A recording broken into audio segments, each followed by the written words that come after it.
लद्दाख के आसमान पर मंडराएगा चीन का काल। भारत ने बनाया राफेल से भी घातक फाइटर जेट।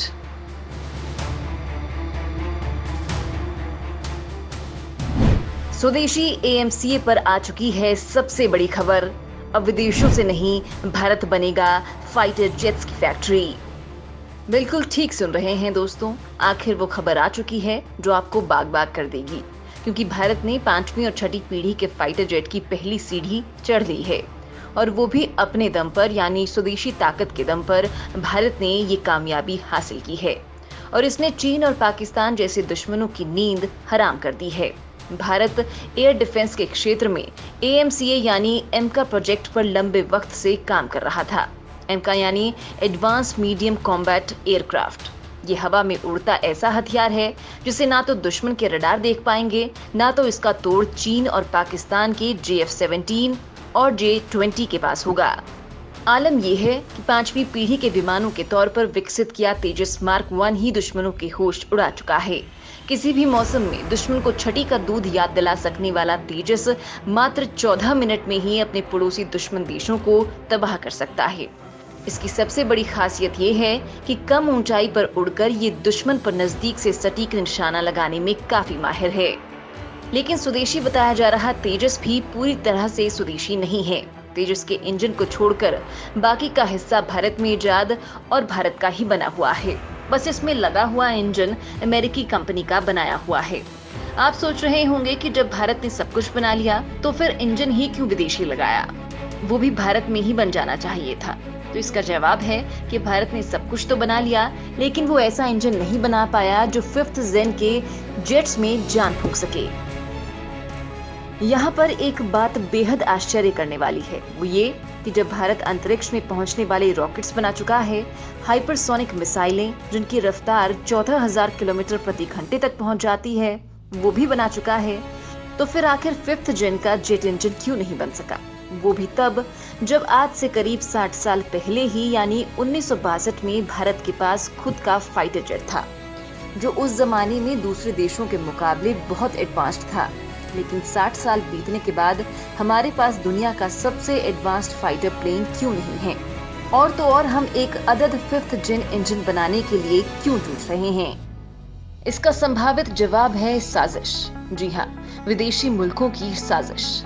हालांकि खुले तौर पर इस बात को स्वीकारा नहीं गया है, लेकिन तमाम मीडिया रिपोर्ट्स इस तरह के दावों से भरी हुई हैं कि भारत में 5वीं और 6ठी पीढ़ी के विमानों के लायक इंजन नहीं बन पाने के पीछे गहरी साजिश की गई है। क्या है ये साजिश और किसने और क्यों रचा ये षड्यंत्र, आपको ये भी बताएंगे। लेकिन उससे पहले आप ये जान लीजिए कि भारत एएमसीए की जिस तकनीक पर काम कर रहा है वो दुश्मनों के लिए काल होगी। स्टेल्थ तकनीक पर आधारित एमका तेजस का भी बाप होगा, जो ऐसे मटेरियल से बना होगा जिस पर से रडार के सिग्नल्स टकराकर वापस नहीं लौटेंगे। ये मटेरियल उन सिग्नल्स को खुद में जज्ब कर लेगा, दुश्मन इन्हें देख तक नहीं पाएगा, और एमका उनका काम तमाम करके वापस भी लौट चुका होगा। एमका के बनने से भारत, अमेरिका, रूस और चीन सहित उन चुनिंदा देशों की श्रेणी में शामिल हो जाएगा जिनके पास 5वीं जनरेशन के लड़ाकू विमान बनाने की क्षमता है। फिलहाल भारत के पास तेजस के अलावा फ्रांस से आए राफेल फाइटर जेट हैं, जो 4.5 प्लस जनरेशन के हैं, जबकि अमेरिका, रूस और फ्रांस ने इससे अगली पीढ़ी के विमान विकसित कर लिए हैं। लिहाजा भारत ने विदेशी कंपनियों पर निर्भरता कम करने के साथ ही आत्मनिर्भर भारत और मेक इन इंडिया मिशन को बढ़ावा देते हुए 5वीं और 6ठी पीढ़ी के एडवांस्ड मीडियम कॉम्बैट एयरक्राफ्ट का निर्माण खुद ही करने का फैसला लिया है। स्वदेशी लाइट कॉम्बैट एयरक्राफ्ट यानी LCA तेजस की डिजाइन भी एरोनॉटिकल डेवलपमेंट एजेंसी यानी ADA ने ही बनाई है, इसलिए उसे ही 5वीं पीढ़ी के फाइटर एयरक्राफ्ट की डिजाइन बनाने की जिम्मेदारी दी गई है। और दोस्तों, बड़ी बात तो ये है कि ADA और aircraft research and design centre यानी ARDC ने इस लड़ाकू विमान का डिजाइन तैयार कर लिया है। अब हिंदुस्तान एरोनॉटिक्स लिमिटेड यानी HAL इस डिजाइन के आधार पर विमान बनाएगा। इसके लिए अभी बेहतर इंजन की तलाश की जा रही है, बस पेंच यहीं फंस रहा है। ये पेंच क्या है ये भी बताएंगे, लेकिन उससे पहले आप जान लीजिए कि एएमसीए क्यों है भारत के लिए जरूरी और क्या है एएमसीए की खासियतें। ये भारत का पहला 2 इंजन वाला फाइटर जेट होगा। स्टेल्थ फीचर्स के चलते दुश्मन का रडार इसे नहीं पकड़ पाएगा। भारत का एएमसीए फाइटर जेट एक मल्टी रोल लड़ाकू विमान होगा। इसमें बियॉन्ड विजुअल रेंज यानी बीवीआर मिसाइल नजदीक से युद्ध करने की क्षमता होगी। स्टेल्थ एयरफ्रेम के अलावा इसमें Eicher radar, net centric warfare, advanced integrated sensor suit और सेंसर डेटा फ्यूजन भी होगा।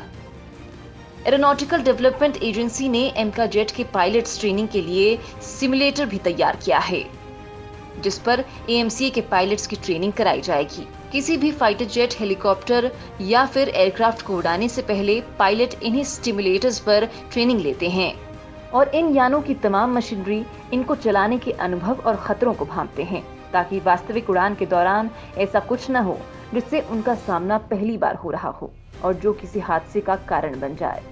तो अब लौटते हैं 5वीं पीढ़ी के एयरक्राफ्ट के लिए चल रही इंजन की तलाश की ओर। भारतीय वायुसेना और एरोनॉटिकल डेवलपमेंट एजेंसी के मुताबिक भारत के पहले 5वीं पीढ़ी के फाइटर जेट के लिए ऐसे इंजन की जरूरत है जो 6वीं पीढ़ी के मानव रहित और मानव सहित कार्यक्रमों के लिए जब भी जरूरत पड़े मॉडिफाई किया जा सके। भारत ने ऐसा ही एक इंजन लगभग बना भी लिया था। उस प्रोजेक्ट का नाम था प्रोजेक्ट कावेरी।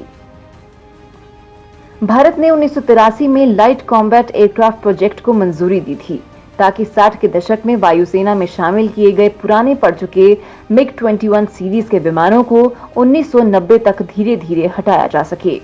उस समय यह भी तय हुआ कि इसमें भारत किसी विदेशी मुल्क पर निर्भर नहीं करेगा, लिहाजा पूरे फाइटर प्लेन के साथ ही इसका इंजन भी भारत में ही बनाने का फैसला किया गया, क्योंकि अब तक भारतीय विमानों में विदेशी इंजन ही लगा करते थे। लिहाजा मार्च 1983 में गैस टरबाइन रिसर्च एस्टेब्लिशमेंट यानी जीटीआरई को जिम्मेदारी दी गई। ये डीआरडीओ की ही एक लैब है जिसे कावेरी इंजन डेवलपमेंट प्रोजेक्ट के नाम से जाना जाता है। जीटीआरई 1982 से ही GTX-37 नाम के एक एरो इंजन प्रोजेक्ट पर काम कर रही थी। इस प्रोजेक्ट को 382.81 करोड़ रुपए के फंड के साथ दिसंबर 1996 तक पूरा करने का लक्ष्य रखा गया था। अपने निर्धारित समय में ये प्रोजेक्ट पूरा न होने के कारण कई बार इसकी समय सीमा को बढ़ाया गया। पहले इसे मार्च 2000 तक, फिर दिसंबर 2004 और फिर इसे मार्च 2009 तक किया गया। इस दौरान इसका बजट भी 5 बार संशोधित हुआ और 642% बढ़कर 2,839 करोड़ रुपए हो गया। हालांकि 2 दशक का समय और लगभग 3,000 करोड़ रुपए खर्च करने के बावजूद कावेरी इंजन एलसी की जरूरतों को पूरा करने लायक नहीं बन पाया। इसमें सबसे बड़ी कमी थ्रस्ट और वजन की थी। थ्रस्ट किसी भी इंजन से पैदा किए जाने वाली वो ताकत है जिसकी मदद से विमान हवा में उड़ता है।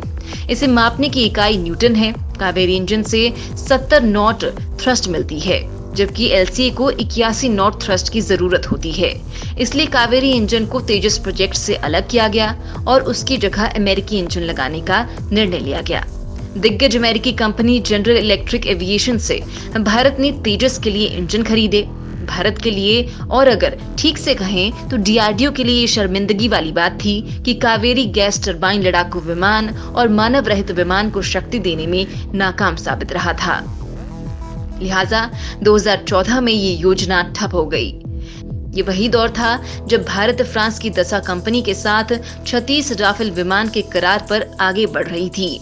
इस सौदे के ऑफसेट कॉन्ट्रैक्ट के तहत कावेरी इंजन में सुधार के लिए फ्रांसीसी इंजन निर्माता कंपनी साफ्रान के साथ समझौता किया गया। साफ्रान कंपनी ही राफेल विमानों का इंजन यानी M88 इंजन बनाती है। कॉन्ट्रैक्ट के तहत फ्रेंच विशेषज्ञों ने एक अध्ययन के बाद कावेरी इंजन की सभी परेशानियों को सही करने की बात कही। साफ्रान एयरक्राफ्ट इंजन के मुताबिक कावेरी इंजन को काम के काबिल बनाने के लिए इसमें 25 से 30% काम और किया जाना था, जिसके मुताबिक इसमें तकनीकी बदलाव किए गए।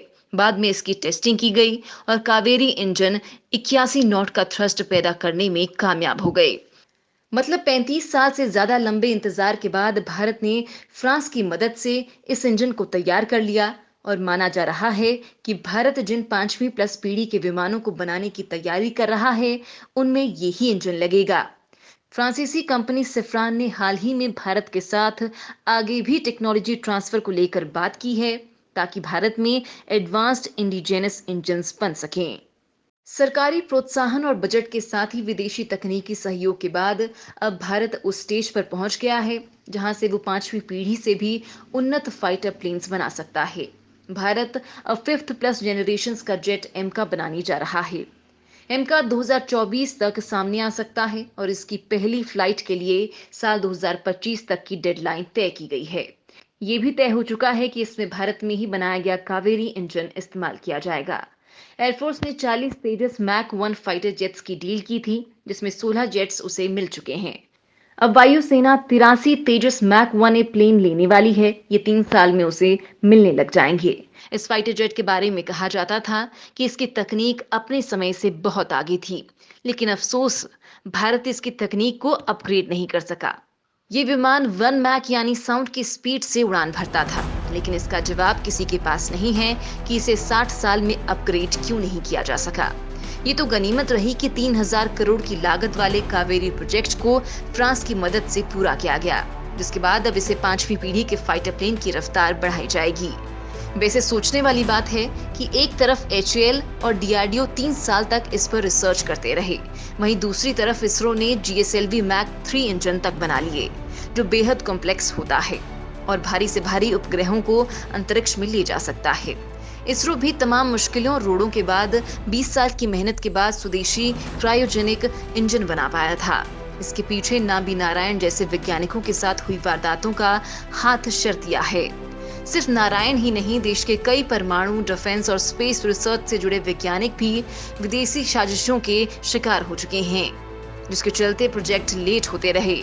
सरकारों ने बहुत बार बजट अटका दिए, लेकिन अब अच्छी बात यह है कि 30 साल की लंबी मेहनत और काफी सुधार के बाद अब उम्मीद है कि भारत पांचवी पीढ़ी के स्टिल्थ लड़ाकू विमानों में कावेरी इंजन का इस्तेमाल कर सकेगा।